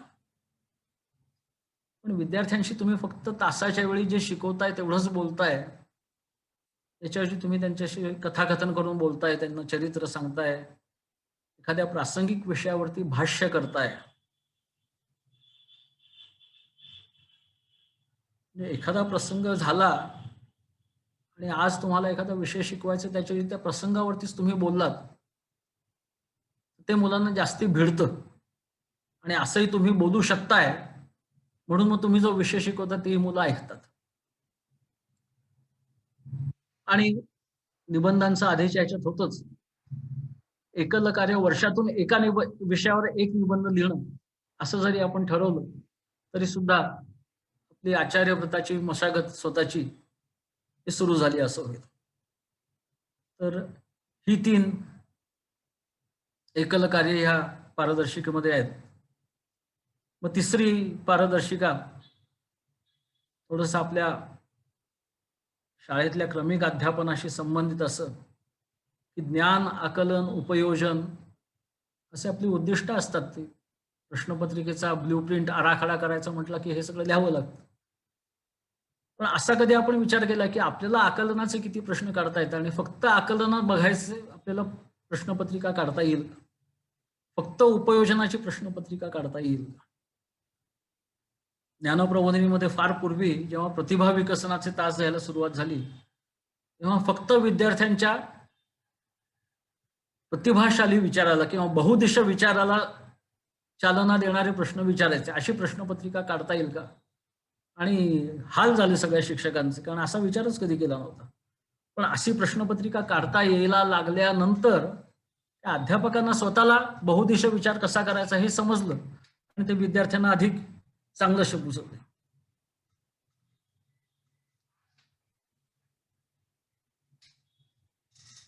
मग अशी दैनंदिनीचा उल्लेख केला तसा अध्यापनाची दैनंदिनी 1 महिन्याची लिहिणं, विद्यार्थ्यांना मार्गदर्शन करणं असं म्हटलंय, पण ते मार्गदर्शन काय केलं? जसं एखाद्या प्रयोगाचं वर्णन आपण लिहितो प्रयोगशाळेत केलेल्या शास्त्राच्या वहीमध्ये, तसं विद्यार्थ्यांना मार्गदर्शन करताना आपण काय विचारलं, त्यांनी काय उत्तर दिलं, त्यांनी काय अडचण सांगितली, आपण त्याच्यावर काय उत्तर दिलं. लागलं तर आधी ते ध्वनिमुद्रित करून ठेवावं आणि नंतर लिहावं, त्याच्या आधारे वृत्त स्मरणाने लिहिता आलं तर तसंही लिहावं. अशा पद्धतीने आपल्याला काहीतरी स्वतःसाठी एकल कार्य हे ठरवता येईल. आणि शेवटची पाहू आणि पुन्हा एकदा 4ही मी दाखवतो तुम्हाला, कोणाला जर का काही टिपून घ्यायचं असेल तर. 4थी पारदर्शिका ह्याची पाहू. हे थोडंसं वेगळं आहे, म्हणजे मगाशी जी मी सगळी कामं सांगितलेली होती किंवा ज्याचा आलेख आपण केलेला होता त्याच्यामध्ये उल्लेख नसलेली ही कामं आहेत, त्यामुळे ऍडव्हान्स्ड एकल कार्य आहेत असं समजा तुम्ही. पण मशागत करत शेवटी आपल्याला आचार्य म्हणून जाण्यासाठी काय काय केलं पाहिजे याची थोडीशी झलक याच्यातून लक्षात येईल आपल्याला. गटकार्य विद्यार्थ्यांना मार्गदर्शन करायचं, जोडी कार्याचं मार्गदर्शन करायचं. मग आपण कधी असं करतो का? दोघांना मिळून जबाबदारी दिली असेल तर करत असू, मुख्याध्यापकाने तशी दिली तर, किंवा एखाद्या आपल्या खास मित्राला किंवा मैत्रिणीला अध्यापकाला असं हे असेल तर आपला नंतरचा ठरलेला कार्यक्रम आपल्याला व्यवस्थित पार पडता यावा म्हणून त्यांचं काम लवकर आटोपण्यासाठी आपण कदाचित त्यांना मदत करू शकतो. पण एखाद्या सहकारी अध्यापकाला ठरवून मुद्दाम आणि ज्याच्यावर आपण नेहमी सहसा काम करत नाही अशा बरोबर अध्यापनेतर जबाबदारीमध्ये मदत करणे आणि जसं विद्यार्थ्यांच्या मार्गदर्शन सत्राचं वृत्त लिहिणे म्हटलंय तसं त्याचं काम करत असताना काय काय करायला लागलं, मला त्याच्या अडचणी काय समजून घेता आल्या, कुठे मदत करता आली, त्याची बलस्थानं त्याचे विशेष गुण हे काम करता करता काय लक्षात आले, अशा पद्धतीने त्या कामाचं वृत्त लिहिलं. म्हणजे मग जोडी कार्यात काय करायचं असतं विद्यार्थ्यांनी हे आपल्याला त्याचा अनुभव काही ना काहीतरी आला. पुढची गोष्ट सध्या आता आणखीन अवघड झालेली आहे.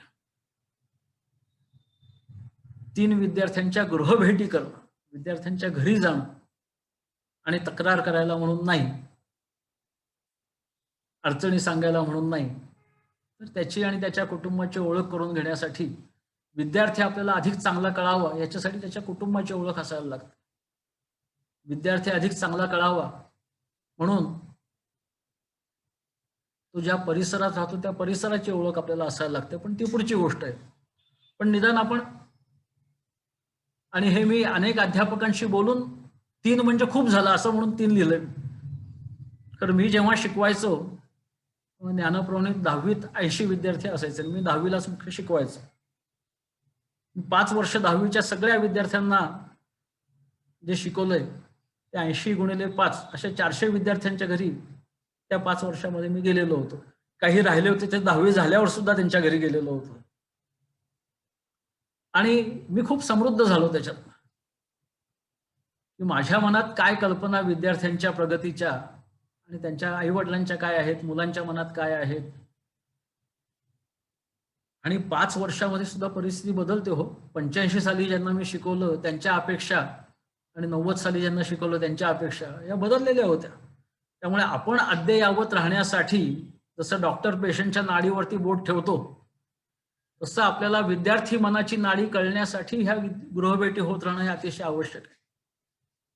तर आपण अद्ययावत राहू आणि चालू परिस्थितीत आजच्या विद्यार्थ्यांचे प्रश्न कसे सोडवायचे ह्याचे आपल्याला सूचित होत राहील. त्यामुळे पालकांशी झालेल्या संवादाचं मग वृत्त लिहिणं असं एखादं काम करता येईल.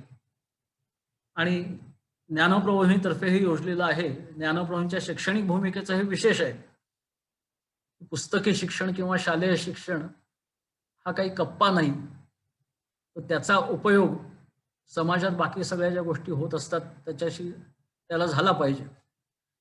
त्यामुळे आपल्याजवळ संशोधन करणारं कोणी आहे का, हाताने उत्पादन करणारं किंवा यंत्राने उत्पादन करणारं काही आहे का, व्यवस्था, स्थापना, कारखाना, वर्कशॉप, व्यापार कुठल्या कुठल्या पद्धतीचा चालतो, ठोक चालतो का किरकोळ चालतो, टिकाऊ वस्तूंचा चालतो का नाशवंत वस्तूंचा चालतो, सेवा शुश्रूषा कशा पद्धतीने करणारे लोक आहेत,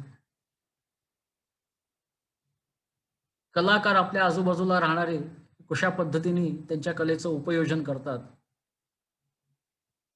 शेती बागायत गावांमध्ये, शहरांमध्ये गच्चीवरील बाग, हायड्रोपोनिक्स, असं काय काय चालू असतं.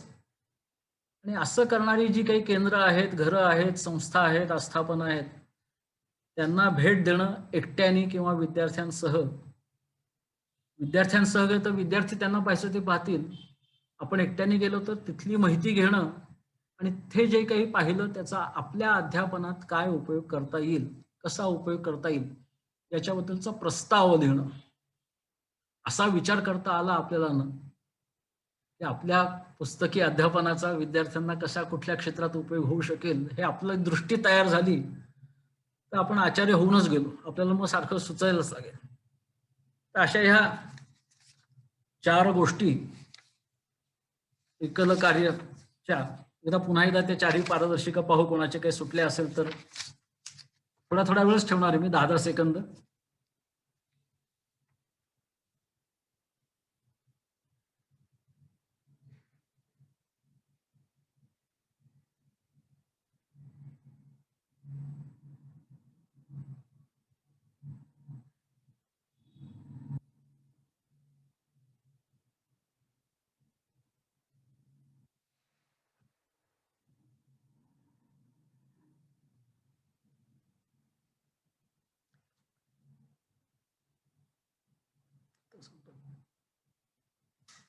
आपण 4 व्याख्यानं आधी ऐकलेली असल्यामुळे एकदम मोठ्या विषयापासून मी सुरुवात केली. म्हणजे पूर्णत्व म्हणजे काय, जाणीव म्हणजे काय, नेणीव म्हणजे काय, नेणिवेतलं जाणीवेत आणणं.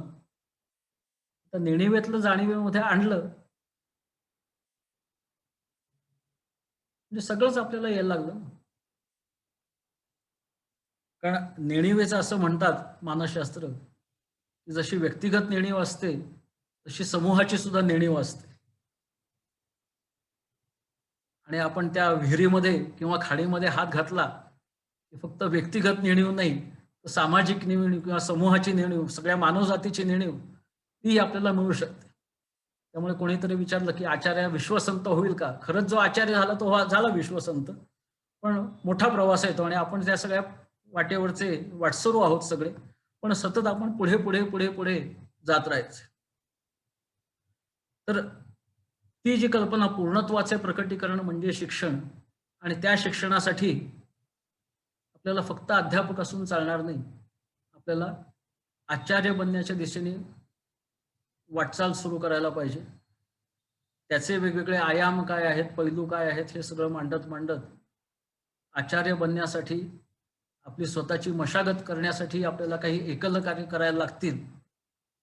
आता ह्या 12च्या 12 गोष्टी तू पण केलेल्या असतील तर तुम्ही आचार्य झालेलंच असं मी म्हणेन. पण असा अजून मला सापडला नाही. म्हणजे मला ह्या 12 गोष्टी लिहिल्यानंतर मी एकदा करून पाहिल्या सगळ्या त्या. कारण ह्या लिहिल्या त्याला बरीच वर्ष झाली आहेत. म्हटलं आपण सुचवतो ही बरीच हे आपल्याला केलं की नाही आपण, ज्या राहिल्या होत्या त्या करून पाहिल्या नाही. आणि मग असं लक्षात आलं की हे झालं तर माझ्या व्यक्तिगत नेणिवेतलं, आता मानसशास्त्र काय म्हणतील माहित नाही, पण 50% गोष्टी तरी आता माझ्या नियंत्रणात आल्यात असं मी म्हणेन. अजून 50% माझ्या नेणिवेतल्या यायच्या आहेत. त्यामुळे तो दीर्घ प्रवास आहे, करत राहायचं. आता हे थोडक्यात सगळ्यात लक्षात ठेवायचं तर कसं लक्षात ठेवाल? म्हणजे ज्यांनी टिपणं काढली त्यांना ते उपयोग होईलच नंतर. पण मनाच्या श्लोकांमध्ये मला 2 श्लोक असे सापडले की आपण आचार्य व्रत घेतलं म्हणजे काय करायचं. विचारोनी बोले, विवंचूनी चाले, तयाचे संतप्त तेही निवाले, बरे शोधिल्या वीण बोलू नको हो, जनी चालणे शुद्ध नेमस्त राहो. बोलणे आणि चालणे, चालणे म्हणजे वागणे या अर्थाने. तर बोलणं आणि वागणं करताना सगळं विचार करून तपासून योग्य ते योग्य वेळी आपण करतोय ना, असं करत करत आपण केलो तर आपोआपच नेणिवेतलं सगळं येतं. आणि ह्या सगळ्या ज्या गोष्टी सांगितल्या त्या करत असताना विचारोनी बोले, विवंचोनी चाले, बरे शोधिल्या वीण बोलू नको, हे आपण लक्षात ठेवलं तर आपण आचार्यव्रत घेतलं. आणि आचार्य झालं की काय होतं, हा पहिला सांगितलं तो 132वा श्लोक आहे. आणि आचार्य तुम्ही झालात की काय होतं, हरिभक्त विरक्त विज्ञान राशी, अध्यापनाशी संबंधित आहे. त्यामुळे तो विज्ञान राशी म्हणजे सगळं ज्ञान, त्याच्या मागचा कार्यकारण भाव हा सगळा आपल्याला माहिती आहे. राशी म्हणजे सगळं आपल्याकडे साठा आहे त्याचा. जेणे मानसी स्थापिले निश्चय असे, त्याच्या मनामध्ये पक्क आपण काय करायचं ते ठरलेलं आहे. तया दर्शने स्पर्शने पुण्य जोडे, समर्थाने वेगळ्या संदर्भात हा श्लोक लिहिला आहे. पण अशा आचार्याच्या बरोबर जे विद्यार्थी येतात त्याला पाहून आणि त्याचा स्पर्श म्हणजे त्याचा सहवास, ह्यानी सुद्धा तो पुण्य जोडतो. म्हणजे तोही अनेक प्रकारचं ज्ञान मिळवतो, संस्कार ग्रहण करतो. तया भाषणे नष्ट संदेह मोडे, आणि असा जो आचार्य बोलतो त्याच्यामुळे नष्ट संदेह म्हणजे शंका कुशंका सगळ्या ज्या मनातल्या असतात त्या मोडतात, म्हणजे नाहीशा होतात. आणि विद्यार्थी निशंक होऊन स्वच्छपणे त्यांना पुढे काय करायचं हे कळायला लागतं. हे सगळ्या माझ्या भाषणाचं सार म्हणून मी असं म्हणेन की हे मनाच्या श्लोकांमधला 132वा श्लोक व्रत काय आणि 133वा श्लोक त्याचा परिणाम म्हणून आचार्य झालो म्हणजे आपण कसे होऊ, असं त्या श्लोकांचं थोडक्यात लक्षात ठेवण्यासाठी म्हणून मी निर्देश करून ठेवतो. त्याच्यावरती आपण चिंतन करत राहिलात तर मी जे काही भाषणात बोललोय त्याच्याशिवाय सुद्धा आणखीन काय काय करायचं हे तुम्हाला सगळ्यांना सुचत राहील. आणि अध्यापक म्हणून आलेलो असलो आपण तरी पूर्णत्वाच्या प्रकटीकरणासाठी, आचार्य बनण्यासाठी आपल्याला काय काय करायला लागेल आणि अगदी शून्यापासून सुरुवात करायची झाली तरी कशी सुरुवात करता येईल असं सगळं आपल्यासमोर मांडायचा प्रयत्न केलेला आहे. तर आता मी थांबतो आणि थोडे 10 मिनिटं आहेत शिल्लक, त्याच्यामध्ये काही प्रश्न आलेले असतील तर संयोजक ज्या पद्धतीने प्रश्न समोर मांडतील माझ्या त्याप्रमाणे त्या प्रश्नांची उत्तरं द्यायचा प्रयत्न करतो.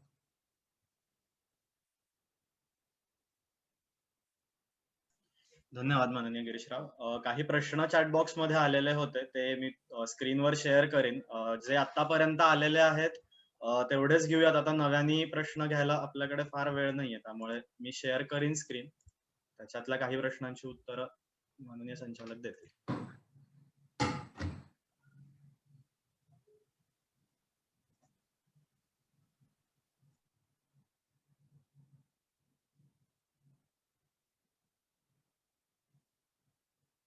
आचार्य म्हणजे गणिती भाषेत विश्वसंत असं आता ते मोठे अक्षर झाल्यावर मला दिसतंय, पण मी जे उत्तर दिलं विश्वसंत म्हणून तेच विश्वसंच, कारण गणिती भाषेत तुम्ही म्हटलेलं आहे त्यामुळे संच हा शब्द वापरलाय, तर काहीच हरकत नाही विश्वसंच म्हणायला.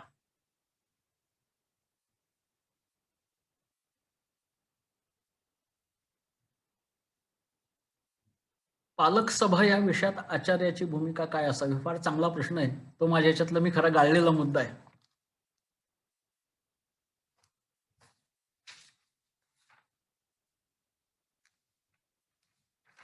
अध्यापकांनी वाचन, लेखन, मूल्यमापन, संवाद व वक्तृत्व, प्रवास याच्याशिवाय प्रतिनिधित्व करावं असंही मी म्हटलंय. त्यातला पहिलाच मुद्दा पालक बैठक असा आहे.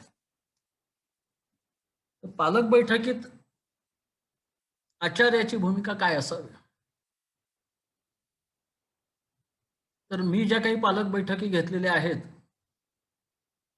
त्याच्यातून माझा अनुभवातून मी असं सांगेन की सगळ्यांना उद्देशून पालक बैठकीत बोलायचं असेल तर फक्त व्यावहारिक सूचना पालक बैठकीत द्याव्यात, आणि त्या आचार्याने दिल्या तरी त्याचा परिणाम होतो, इतर कोणी दिल्या तरी त्याचा परिणाम होतो.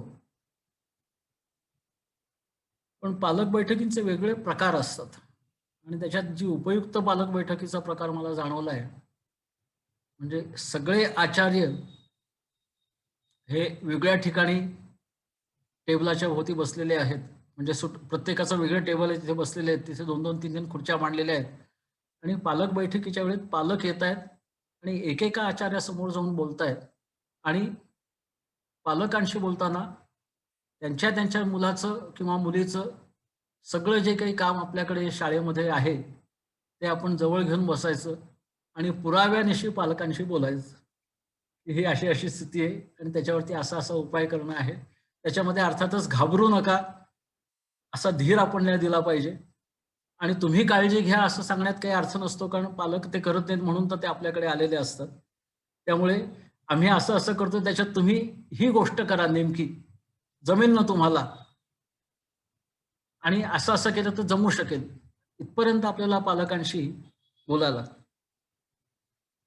वेगवेगळ्या बौद्धिक कुवतीच्या मुलांचं मूल्यमापन अधिक मदत कसं करायचं याचे अनुभव सांगाल का? काल एक प्रश्न या पद्धतीचा आला होता. एकच अनुभव मी सांगतो. म्हणजे ते एक नवीन कौशल्य आपल्याला शिकावं लागतं. मी मोठ्या वर्गांना शिकवलं नाही, माझा मुख्य अनुभव 40 जणांच्या वर्गाला शिकवण्याचा. पण 40 जणांच्या वर्गामध्ये शिकवताना सुद्धा पहिल्या महिन्याभरातच मी विद्यार्थ्यांचे 5-6 गट हेरायचो त्यांच्या क्षमतेनुसार. आणि पूर्वी प्राथमिक शाळेत जसे एकच गुरुजी 1ली ते 4थीच्या मुलांना शिकवायचे, तसं अगदी 10वीच्या वर्गात सुद्धा मी असं ह्या 5-6 गटांना वेगवेगळं काम द्यायचो आणि हे तुम्ही करा, काही अडचण आली तर विचारा. अशा पद्धतीने त्यांना जेव्हा मार्गदर्शन करायचो आणि शिकवायचो तेव्हा प्रत्येकालाच आपल्या समान क्षमतेचे विद्यार्थी आपल्या बरोबर आहेत आणि मला जी अडचण येते तीच आणखीन कोणाला तरी येते आणि त्या गटामध्ये निसंकोचपणे ती अडचण सांगता येते. हा संकोच विद्यार्थ्यांचा घालवावा लागतो, नाही तर बाकीचे हसतील आपल्याला असं म्हणून विद्यार्थी बोलतच नाहीत. आणि मग जे वेगाने जाणारे विद्यार्थी असतात त्यांना हे सुचलं तर आज 10 गणितं दिली आहेत सगळ्यांना, सगळ्या गटांना. 3 गणितं सगळ्या गटांची झालीच पाहिजेत सोडवून. त्यांची 3 होत आहेत, त्यांनी 4 सोडवा, 5 सोडवा, 8 सोडवा, 10 सोडवा, काहीच बिघडलं नाही. आणि 10 सोडली तर माझ्याकडे पुढची 10 आहेत. एखादा उत्साहाने 11वं मागायला येतो, त्याला आपल्या तयारी असली पाहिजे. म्हणून जर क्वेश्चन बँक प्रश्नपेढी जे मी आधीच्या याच्यात होतं तसं आपल्याकडे भरपूर असली पाहिजे. आणि फक्त प्रश्नपेढी नाही, कामही विद्यार्थ्यांना वेगळ्या प्रकारची दिली पाहिजे. त्यामुळे कार्यपत्रक असं एक वेगळं तंत्र ज्ञानप्रबोधिनीमध्ये विकसित केलेलं आहे. आणि अशी कार्यपत्रकं जर का तयार केलेली असली तर वर्षभरात मिळून 50 कार्यपत्रकं करायची. त्या अगदी एक विद्यार्थी सुद्धा त्याच्या गतीने कार्यपत्रक सोडवत जातोय वर्गात आणि तुम्ही वर्गात शांतपणे प्रत्येकाला त्याच्या अडचणी सांगताय, अशा पद्धतीने करू शकेल. आणि असं केलं तर विद्यार्थ्यांनाही ते फायद्याचं होतं आणि शिक्षकांनाही फायद्याचं होतं. असं लक्षात आलं की आचार्य सर्व विद्यार्थ्यांना न्याय देऊ शकतो, एका ठिकाणी बसलेले असेल सुद्धा. प्रकल्प करण्याची इच्छा असते, पण ती पूर्ण करू शकतो की नाही याची मनात भीती असते. तेव्हा काय करावे? प्रकल्पांची सुद्धा एक शिडी आहे आणि आपण जर का प्रकल्प करू की नाही अशी भीती असेल तर ह्याचा अर्थ आपण फार अनुभव नाही घेतलेला प्रकल्पांचा. पहिला प्रकल्प म्हणजे संग्रहात्मक प्रकल्प.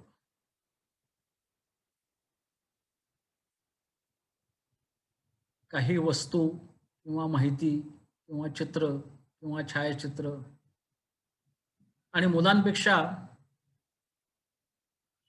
आपण वयाने मोठे असल्यामुळे आपली दृष्टी वेगळी असते, त्यामुळे आपल्याला हे करू शकतात. आता मगाशी ते यादीत एक मी नाव पाहिलं, सुभाष गावडे म्हणून. त्यांच्या घरी मी एकदा मुक्कामाला गेलो होतो आणि त्यांनी असे विविध प्रकारचे संग्रह दाखवले मला. आता त्यांना तो प्रकल्प आहे केला आपण हे माहीत नसेल, पण असा संग्रह करणं हा प्रकल्पाचा पहिला टप्पा किंवा पहिली पायरी. हा प्रकल्प केला आणि आपला संग्रह मोठा झाला, त्याच्यातनं आपोआप आपल्याला त्याच्या पुढचा वर्गीकरणाचा प्रकल्प लक्षात येतो की आपल्या संग्रहाचं किती पद्धतीने मांडणी आपल्याला करता येईल. आकारानुसार, प्रकारानुसार, वजनानुसार, किमतीनुसार, त्याचा स्रोत काय ह्याच्यानुसार, त्याचा उपयोग कुठे होतो याच्यानुसार, असं वेगळ्या पद्धतीने त्याचं वर्गीकरण करता येतं. आणि असं असलेल्या संग्रहाचं वेगळ्या पद्धतीने वर्गीकरण करणं हा दुसरा प्रकारचा प्रकल्प. मग त्याच्यानंतरचा पुढचा प्रकल्प हा एखादा आपण मॉडेल तयार करणं असा असू शकतो. त्याच्यामध्ये सुद्धा स्थिर मॉडेल हे आधी करावं, म्हणजे दिवाळीतले किल्ले हे स्थिर मॉडेल आहे. तर मोठी माणसं आणखीन वेगळ्या प्रकारचे मॉडेल्स करू शकतात. मग खडूमध्ये कोरीव काम केलं, साबणामध्ये कोरीव काम केलं तरी ते मॉडेल बनलं. बिस्किटं जोडून, गोळ्या जोडून एखादी वस्तू बनवली तरी ते मॉडेल बनलं. असं स्थिर मॉडेल आधी करावं. त्याच्यानंतर मग हालचाल करणारं मॉडेल हे त्याच्या पुढे बनवावं. असे हे 3-4 प्रकारचे प्रकल्प सुरुवातीला करणं हे सोपं असतं आणि त्यातनं आपला आत्मविश्वास वाढला की ते प्रकल्प करण्यासाठी जी जागा म्हणजे वेळ सुद्धा आपल्याला सापडायला लागतो आणि त्याच्यासाठीची साधनं काय ही सुचायला लागतात आणि प्रकल्पाचे विषय सुद्धा आपल्याला सुचायला लागतात. त्यामुळे संग्रहात्मक प्रकल्पापासून सुरुवात करावी. म्हणजे मी केलेला पहिला संग्रहात्मक प्रकल्प तुम्हाला सांगतो.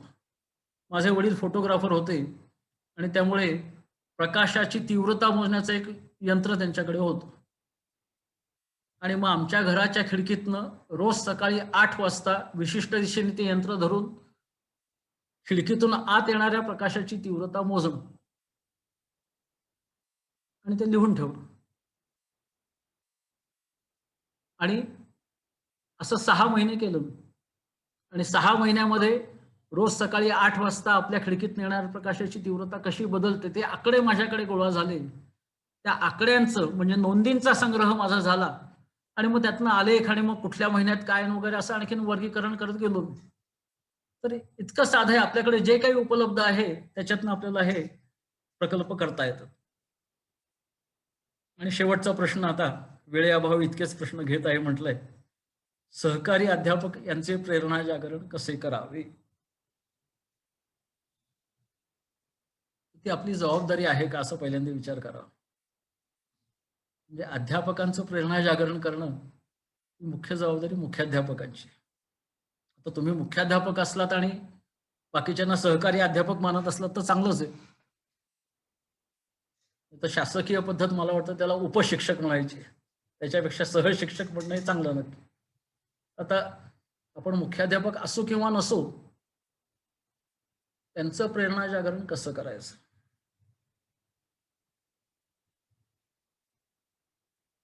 बहुतेक वेळा प्रेरणा जागरण करणं म्हणजे प्रेरणेतले अडथळे दूर करणं असंच काम आपल्याला जास्ती करावं लागतं. अगदी निखारा पूर्ण विझूनच गेलेला आहे आणि काय अजिबात प्रेरणा नाही, असे लोक फक्त ज्यांना स्मशान वैराग्य आलेलं आहे तेव्हा ते काही काळ तसे असतात की काही करण्यात जगण्यात अडचणी असं त्यांना वाटतं, पण ते स्मशान वैराग्य काही दिवसात संपतं आणि त्यामुळे काहीतरी प्रेरणा असते, पण ती प्रेरणा कामाला प्रवृत्त करण्यामध्ये काही ना काहीतरी अडथळे येत असतात. त्यामुळे ते अडथळे आपल्याला शोधायला लागतात. पहिला अडथळा भीती. आजपर्यंत मी केलं नव्हतं, आता केलं तर लोक माझी थट्टा करतात. भीती, अपयशाची भीती, मी केलं आणि जमलं नाही, फसलं तर काय. तिसरी अडचण पुन्हा भीतीच, की मला काहीतरी करावं असं वाटतंय, पण ते करताना मला अनोळखी लोकांशी बोलावं लागेल, अनोळखी लोकांची मदत घ्यायला लागेल, माझ्याहून अधिकाराने जे मोठे आहेत त्यांच्याशी बोलायला लागेल, माझ्याहून संपत्तीनी, ज्ञानाने, पदानी, समाज मान्यतेने मोठे आहेत अशा लोकांशी बोलायला लागेल, तर ते मला जमेल का. तर अशा वेगळ्या प्रकारच्या भीती लोकांच्या मनामध्ये असतात. आणि काही करण्यात अर्थ नाही, केलं तरी कोणाला त्याची किंमत नाही, त्यामुळे करायला नकोच, असे काहीतरी पूर्वी अनुभव आलेले असतात. आणि त्यामुळे करावं असं वाटतं, पण करून उपयोग नाही, कशाला करायचं, असं हे असतात. तर हे अडथळे कसे दूर करायचे असं आपल्याला शोधावं लागेल. आणि अर्थात ह्या प्रत्येकाला एकच अडथळा वेगळ्या लोकांसाठी वेगळ्या पद्धतीने दूर करावा लागतो. त्यामुळे सगळे आता उपाय मी सांगत बसत नाही, पण हे अडथळे काय काय मुख्य असतात जे मला लक्षात आलेले आहेत आणि दूर करता आलेले आहेत अनेक जणांचे. तर ते अडथळे आपल्या सहकारी अध्यापकांचे दूर करणं हे आपल्याला जमलं पाहिजे. आणि ते आपण केलं तर त्यांची प्रेरणा मुळात जी असते ती प्रकट होते, म्हणजे प्रवृत्त होते कामाला, आणि ती बाहेर पडून त्याचा परिणाम चांगला असं होतोय म्हटलं की अजून ती प्रेरणा ती आतूनच वाढायला लागते. असं सहकारी अध्यापकांचं या पद्धतीने प्रेरणा जागरण आपल्याला करता येईल असं वाटतंय. आणि आपण जर का खरंच आचार्य झालो, म्हणजे त्या दिशेने आपला प्रगती होत राहिली, तर आपल्या उपस्थितीमुळे सुद्धा तुम्ही आहात ना मग आम्ही करतो असं म्हणून सहकारी शिक्षक कामाला लागतात. ते आपल्या उपस्थितीचा सुद्धा परिणाम होतो. त्यामुळे इतरांच्या मनातले अडथळे दूर करणं आणि स्वतःचं आचार्यत्व आणखीन वाढवणं, याच्यामुळे आपल्या सहशिक्षकांची प्रेरणा हे आपल्याला वाढवता येईल असं वाटतंय. धन्यवाद. खूप आनंद झाला मला ह्या विषयावरती बोलताना. या विषयी मी आतापर्यंत फक्त पत्रलेखन किंवा टिपणच लिहिलेली होती. एखाद्या गटासमोर या आचार्य व्रताबद्दल आज पहिल्यांदाच बोललो. पुन्हा एकदा धन्यवाद सगळ्यांना.